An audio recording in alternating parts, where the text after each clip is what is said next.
आणि जोहार मंडळी, स्वागत आहे माझ्या एका नवीन व्हिडिओमध्ये। तर आजचा व्हिडिओ तुमच्यासाठी खास आहे। एका खास ठिकाणी जायची आमची तयारी आहे।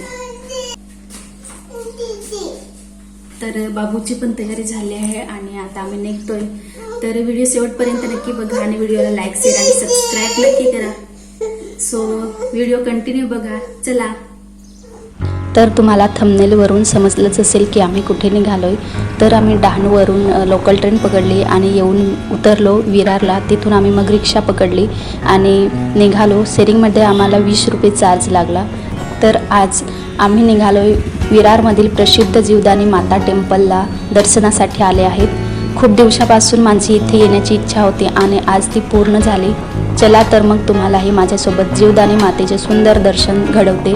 तर व्हिडिओ शेवटपर्यंत बघा आणि व्हिडिओ आवडला तर लाईक शेअर आणि सबस्क्राईब करा। तर आमची आता सुरुवात झालेली आहे। जीवदानी मातेचं मंदिर डोंगरावर आहे आणि त्यामुळे आपल्याला पायऱ्या चढून जावं लागतं आणि जीवदानी मातेचं दर्शन घेण्यासाठी आपल्याला 1400 पायऱ्या चढाव्या लागतात, 1400। तर आपली सुरुवात झालेली आहे जीवदानी मातेचे दर्शन घेण्यासाठी।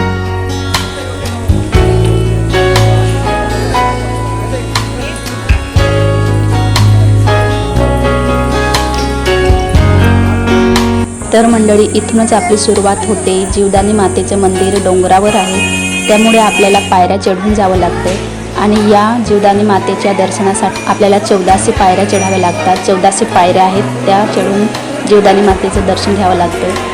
सो सुरुवातीला इथं खाली आहे गणपती बाप्पाचं मंदिर। तर आम्ही सगळ्यांनी गणपती बाप्पांचं दर्शन घेतलं। गणपती बाप्पाचं दर्शन घेतलं आणि आम्ही मग निघालो मातेच्या दर्शनासाठी।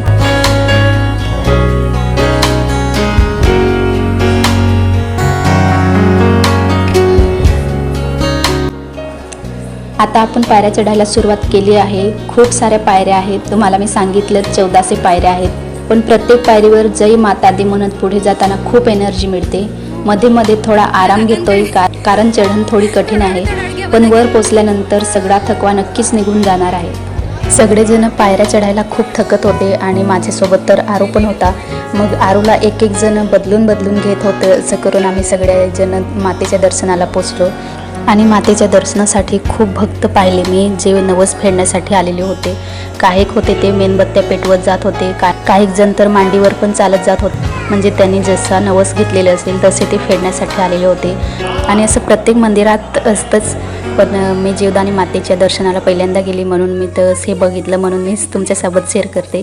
आणि हे बघा मागे जे आपलं सामान डोक्यावर घेऊन चढतात, वरती जे दुकानं आहेत ती दुकानदार किंवा ती सामान घेऊन चढतात। तर हे बघून मला तर नवलच वाटलं, एवढं कसं घेऊन जात असतील म्हणून।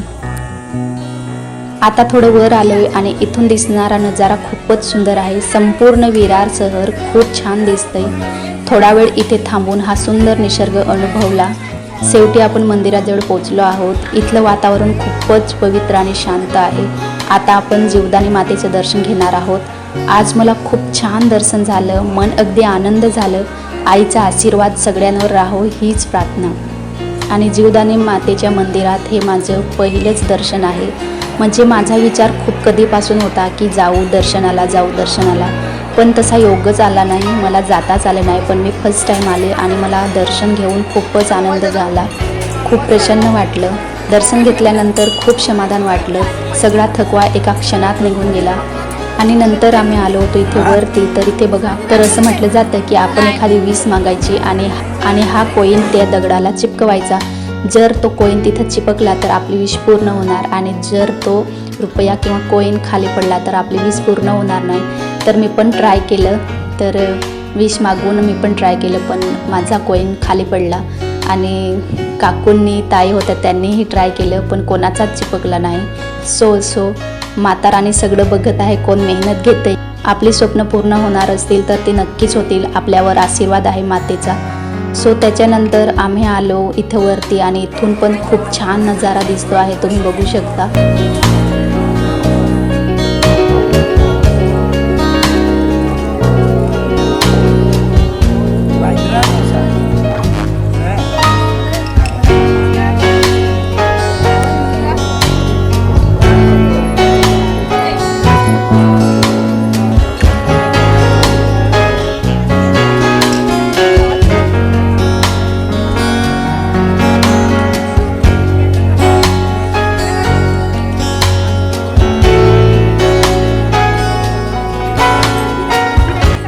तर आम्ही फोटो वगैरे सगळ्यांनी काढले आणि मग नाश्ता होता आमच्याकडे, तर वरती बसून तिकडे नाश्ता करून घेतला आणि नंतर मग आम्ही यायला निघालो खाली. तर खूप थकत होते, पाय एकदम थरथरत कापत होते, म्हणून आम्ही बसत निघालो. आणि बाबू गाडीसाठी खूप रडत होता, तर त्याला काकांनी गाडी घेऊन दिली होती. मग तो गाडी खेळत बसला होता. तर आम्ही खाली उतरून लगेच मग रिक्षा पकडली तिथूनच आणि निघालो द्वारकाधीश मंदिराकडे, जे तुम्हाला मी दाखवणार आहे व्हिडिओमध्ये. तर शेवटपर्यंत बघा आणि व्हिडिओला लाईक आणि शेअर नक्की करा. तर हे मंदिर आता नवीनच बनत आहे किंवा बनलेलं आहे. दर्शनाला सुरुवात आहे पण अजून काम बाकी आहे, तर मी ते तुम्हाला दाखवणार आहे. तर आम्ही तिथून लगेच निघालो, रिक्षा पकडली आणि इथून आम्हाला रिक्षा शेअरिंगमध्ये एकाचे 50 रुपये चार्ज असं घेतलं. आता आपण आलो आहोत द्वारकाधीश मंदिर येथे. हे मंदिर भगवान श्रीकृष्णाला समर्पित आहे. सध्या या मंदिराचं काम अजून सुरू आहे, पण तरीही इथलं वातावरण खूप शांत आणि प्रसन्न वाटतं. पण पूर्ण झाल्यानंतर हे मंदिर अजूनच सुंदर दिसणार आहे. आणि याचा टायमिंग असतो, म्हणजे मंदिर 1 वाजता बंद होतं, तर तोपर्यंत आपल्याला तिथं पोचलं तर बरं. आणि संध्याकाळी किती वाजता उघडतं तेवढं माहिती नाही, पण आम्हाला जे सोडायला आले होते दादा रिक्षावाले, तर त्यांनी सांगितलं की 1 वाजता मंदिर बंद होतं. तर आम्ही पोचलो होतो तोवर 12:30पर्यंत. इथे एक महत्त्वाची गोष्ट म्हणजे मंदिराच्या आत मोबाईलने व्हिडिओ काढण्याची परवानगी नाही, म्हणून मी बाहेरचेच काही दृश्य तुम्हाला दाखवते आहे. तुम्ही इथे आलात तर नियमांचे पालन नक्की करा. इथे आल्यावर मनाला खूप शांतता आणि समाधान मिळालं. अशा ठिकाणी येणं खरंच खूप स्पेशल वाटतं. मंदिरात प्रवेश करताच खूप शांत आणि प्रसन्न वातावरण जाणवतं. इथली रचना आणि परिसर खूप छान आहे. पहिल्यांदाच इथे आले आहे आणि खूप स्पेशल वाटतं. सध्या या मंदिराचं काम अजून सुरू आहे.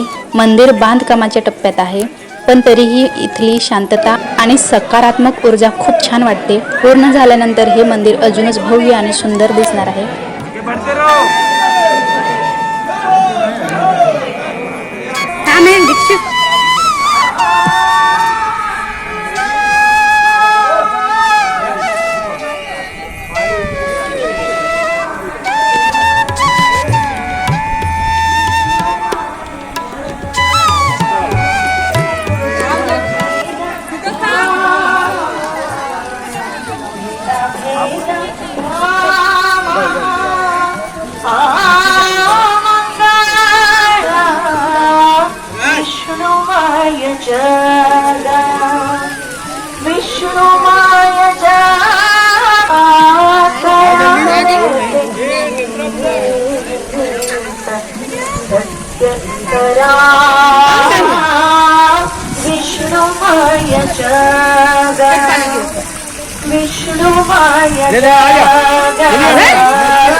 माझ्या नांदेल का माझ्या भरल्या लोचनी.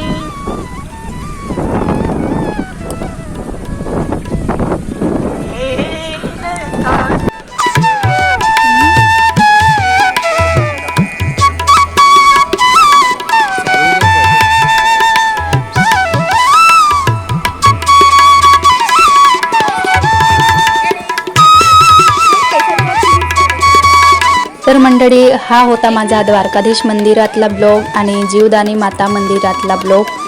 तर व्हिडिओ आवडला असेल तर लाईक करा, कमेंट करा, शेअर करा आणि सबस्क्राईब करायला विसरू नका. पुन्हा भेटूया पुढच्या ब्लॉगमध्ये. तो जय जीवदानी माता, जय श्रीकृष्ण.